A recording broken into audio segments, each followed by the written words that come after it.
Kabanata 47, Baby. Kahit napagod, inabot pa rin ako ng kalahating oras bago nakatulog. Thoughts of what Stav said haunted me. Dapat ba ako magtiwala? Paulit-ulit ko iyong tanong. But then again, I won't have a choice. I need to rest tonight.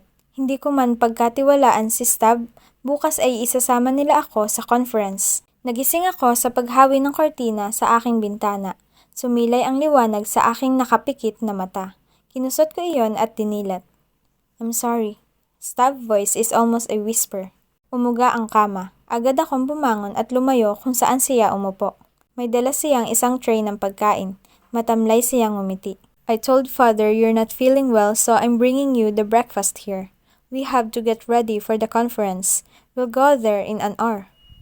Hindi ko maialis ang tingin ko sa kanya. Parang may kabiguan sa mga mata niyang hindi niya maitanggi. Napansin niya ang titig ko at huminga siya ng malalim. I won't hurt you, I promise. I'm ending all of this my way. If it means our hotels will go down. If it means I'll turn my father in. Somehow, ayaw ko mangyari iyon. Parang tinutusok ang dibdib ko sa sinasabi niya. I feel his pain. I feel how tough that decision is. Just stay with me the whole time. Kapag sinabi kong umalis ka na. I contacted the NBI last night and told them about my plan. Namilog ang mga mata ko. Is this really true? Bakit hindi niya rito ipaaresto ang ama niya? Not that I eagerly want his father to get arrested. Ayaw ko masaktan si Stav kahit ang ibig sabihin noon ay ang pagkakabigay ng hustisya sa nawala sa amin, pero pera lang iyon. This is family, and family should always come first. Sa conference ko ipapaamin si Daddy sa harap ng Tito Solomon mo. Your father might fly back to Manila if he knew about my plan. Did you tell him already? Umiling ako. Hindi sumagi sa isip ko ang magkaroon ng ugnayan sa aking pamilya o kanino man kagabi. I was too tired to explain everything. I just want to trust on my instincts and all of this. Lalo na't wala na akong magagawa. Good. Eat your breakfast. Maiwan na kita rito para makapagbihis. Tumayo siya at tinalikuran ako. Stav, I called. He turned to me with his wary eyes. Mas lalo lang nadiinan ang sakit na nararamdaman ko. I'm sorry, I sincerely said. Tumango siya at tipid ng umiti. Thank you, sabi ko. His smile faded and he started walking away again. Pagkasarado niya ng pintuan sa pagitan namin ay marahan akong pumikit. My father will decide the future of his and their hotels. Gustuhin ko mang patawarin na lang din ang kanyang ama kung sakaling humingi ito ng patawad. Wala naman ako sa lugar para magdesisyon niyan. It's my father, my family, who almost suffered because of what he did. Naligo at nagbihis ako sa komportable nilang banyo. Surprisingly, I packed good clothes. I have an all-red deep V-neck dress. It suits my beige stilettos. Naka-high ponytail ang aking buhok at deep red ang aking lipstick. Tinago ko ang namumugtong mga mata sa pamamagitan ng paglalagay ng eyeliner at makapal na mascara. Isang katok bago may sumungaw sa aking pintuan. It's Stav in his coat and tie. Are you done? He said, scanning me. Yup. Sagot ko habang tinititigan ng aking sarili. Hindi naman ito ganito kasikip noon ah. I stared at the deep V-neck of my dress. I wore this once at a dinner with my friends, but I think my breasts are becoming heavier. Snow. Nasa likod ko na si Stav. Tumayo ako at nilingon ang aking bagahe. I'm sorry, but how about I'll send it to your house when everything's done, formal niyang sinabi. Tumango ako at sabay na kaming naglakad palabas ng kwarto. Tahimik kami hanggang sa hagdanan. Sa pintuan, nag-aabang na ang kanyang mami at daddy. His mom's not going with us. She's all smiles habang bumababa kami ng hagdanan. Bagay na bagay kayo, iha, sabi ni Tita Ada sabay yakap sa akin nang nakalapit. Hindi ko siya niyakap pabalik. Ngumiti lang ako sa kanya bago bumaling sa nakaantabay na mga sasakyan sa labas. His father is with his own bodyguards. I remember how I used to have those when I was younger. Iho, si Snow ay sa sasakyan mo? Tanong ni Tito. Yes, Dad. Sumunod ako sa gustong mangyari ni Tito. Pagkapasok at pag-andar ng sasakyan ay tahimik kaming dalawa ni Stav. I got a feeling that he's a bit nervous of what he'll do later. Sa isang 5-star hotel sa Pasay ginanap ang conference. Hindi kalayuan kaya hindi kami nagtagal sa biyahe. Stav gave his key to the valet before he went inside. Naroon na ang kanyang ama at ang mga bodyguards nito. Pakiramdam ko ay hihimatayin ako sa kaba ngayong paniguradong nasa iisang building na lang kami ni Sibal. I remember what Katarina said on the phone. Nasa suite daw si Sibal? Hindi kaya rito sila nag-check-in? Baka may room sila rito? Baka hindi naman talaga umuwi si Sibal sa kondo niya? Baka nag-honeymoon din sila ng ilang araw. Para akong namamatay sa mga iniisip ko. Hindi ko alam kung masusuka ba ako o maiiyak. But I have no time to spoil whatever Stubbs' plan is. Pumasok kami sa elevator. His father started talking about his planned business. Once you two get married, magsososyo na kami ni Remus sa plano kong gawing international hotel sa isang isla. Kayang-kayang bilhin ni Remus ang islang iyon. Kami na ang sasagot sa pagko-construct ng hotel at pagde-develop ng landscape. Patuloy niya. This is why he brought Stav here. They're probably here to scout engineers or probable builders who can join the bid he wants once Stav and I get married, na hindi naman mangyayaring talaga. Tumunog ang elevator, hudyat ng pagbubukas.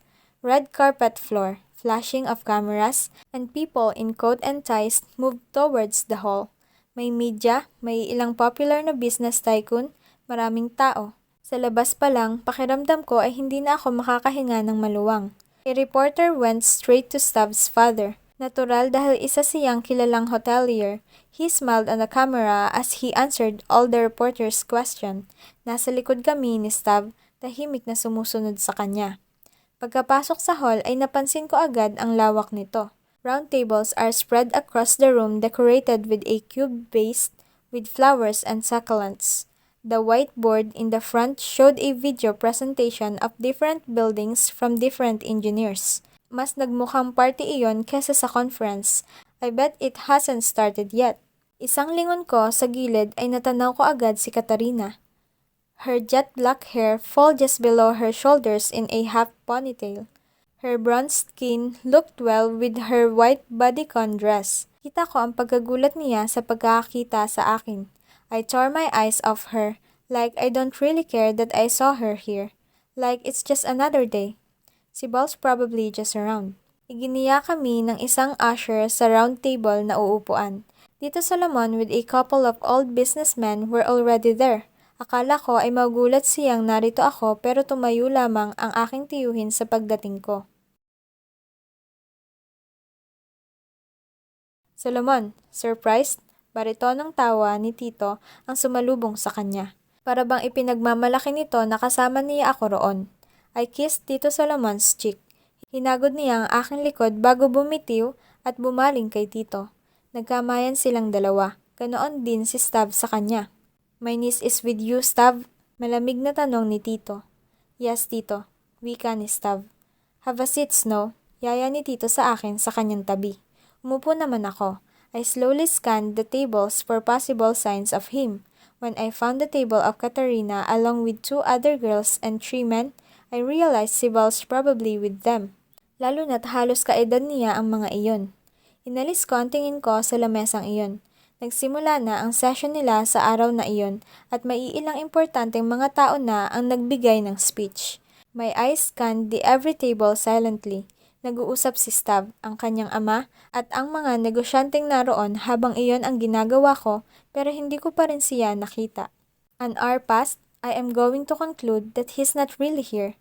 Tito Solomon is unusually quiet.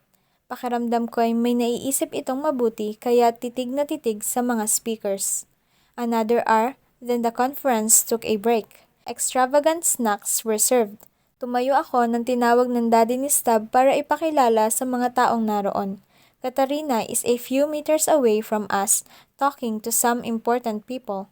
Sumusulyap siya sa akin at tuwing nagtatama ang aming tingin, ay umiigting ang kanyang panga. Ilan pang business tycoon ang pinakilala sa akin at kay Stav.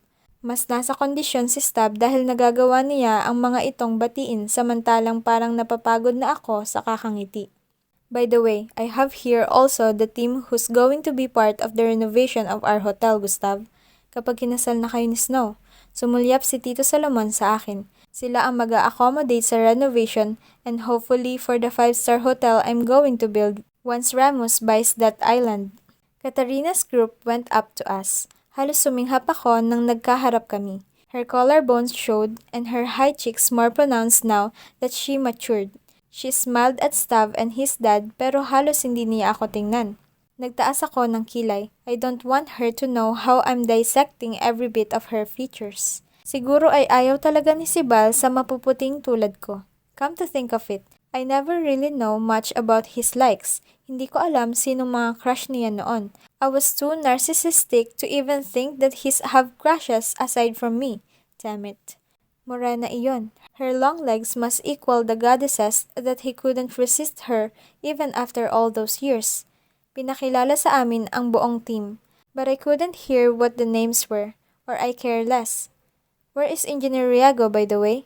Nakuha lamang ang atensyon ko nang banggitin ito ni Tito. Hindi madugtungan iyon ni Katarina. Probably still on the suite. Ha? Engineer, hindi ba nagpaalam siyang umalis? Sabi noong katabing babae ni Katarina. And damn the title, she's an engineer too. Naglakbay ang aking pag-iisip. Siguro ay tuwing nahihirapan si Sibal sa kanyang mga ginagawang trabaho, nagpapatulong siya kay Katarina. They must be their own confidant. And meanwhile, Snow Galvez, the princess of Castellana, knows nothing but to ruin the blueprints. Kung sila ang magkakatuluyan, convenient na iyon kay Sibal.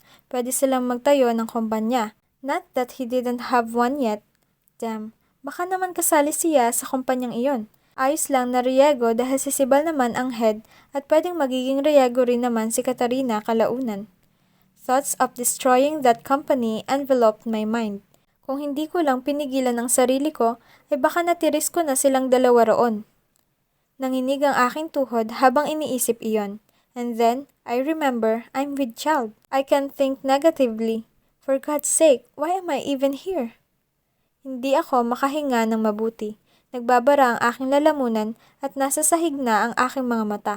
Tumikim ako at nagtaas noo bago bumaling kay Stab na ngayon ay titig na titig sa kanyang ama.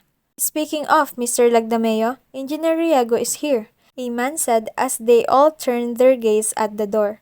Sinulyapan ko rin iyon, si Sibal nga at kadarating lamang niya. Diretso ang lakad niya patungo sa amin. I told you he's just there, Katarina said. A familiar feeling on my stomach surfaced. Gusto kong umalis pero hindi nagagawa ng tuhod ko. Nanginginig iyon. He's the engineer of the coast, Mr. Lagdameo, si Tito Solomon. Siya ang sumalo sa ginawa ni Marem at noong hinar na engineer doon. Kitang-kita ko ang gulat sa mukha ni Tito sa sinabi. Nilingon niya si Tito Solomon. Really? He laughed. Palapit ng palapit si Sibal ay mas lalo akong natatakot. His fiery eyes met mine and I'm sure he's angry beyond hell. Umatras ako at halos magtago sa gilid ni Stav. Sibal's angled jaw clenched. He stopped walking when he reached near Katarina. Engineer Riego, we were talking about you. I didn't know you're the engineer of the coast. Wika ni Tito na may hilaw ng ngiti. Do you know anything about this, son? He turned to Stav. Hindi sumagot si Stav. Nakitaan ko ng galit ang mukha ni Tito bago sumulyap sa akin. His eyes lingered on me like he's blaming me for it. Magaspang ang tingin ni Sibal sa akin kahit na kinakausap siya ng mga kasama. Where have you been? Hindi mo nakita ang speech ni Architect Lazaro, Engineer Riego? A man beside him said. I was out doing something, he said without taking his eyes off me. Sumulyap ang ilang nakakita sa akin. Mas lalo akong umatras. Nice to meet you, Mr. Lagdameo. You weren't here yesterday? Si Sibal na isang beses lang sumulyap kay Tito at sa mga kasama bago bumaling muli sa akin. Taas noo akong tumingin sa isang lamesang puno ng dessert table. The chocolate fountain looks so yummy. I'm never a fan of chocolates, but damn, it looks delectable. I should fucking divert my attention. I can't just stare at him the whole time they are talking. True, I want to talk to him, but him staring at me like this makes me want to pee in my dress. Isang sulyap ang ginawad ko sa kanya at napatikim ako. Kita ko ang mabilisang paghagod niya ng tingin sa aking dibdib. Naramdaman ko ang init at galit doon. Gusto ko tuloy tabunan ang sarili ko. Nanindig ang balahibo sa aking batok nang isang pasada pa ang ginawa niya sa aking dibdib. I kind of sludged at that one gaze. Hindi ko namalayan na medyo naging tensyonado na ang usapan sa gitna nilang lahat. We had it investigated actually, si Tito Solomon. If Kuya Ramos is only in a better condition, he probably supervised the investigation. Tumawa ang daddy ni Stav, pero hindi naman siguro nakakaubos iyon ng pera. Hinawakan ni Stav ang aking kamay at hinila palapit sa kanya. Namilog ang mga mata ko. Get out of the hall. Everything from here will get messy. I don't want you involved. Hindi ko alam kung saan ako pupunta pero sa sinabi ni Stav ay kinabahan ako. Hindi para sa aking sarili kundi sa batang dala ko. Without thinking where I'm heading, I immediately left the crowd to find my way out of the hall. Tita's bodyguards flocked the hall. Everyone felt the tension while I'm trying to leave. Abot-abot ang aking kaba palabas ng hall. Hindi ko na mahabol ang aking hininga. Nagbabara ang aking lalamunan sa halo-halong emosyong nararamdaman. I feel all the heat left my face. Inangkin na rin ng lamig ang aking batok at aking dibdib hanggang sa namanhid ang aking mga tuhod. I saw elevator door fall before my eyes until my whole world went black. Baby, I managed to whisper before my senses left me.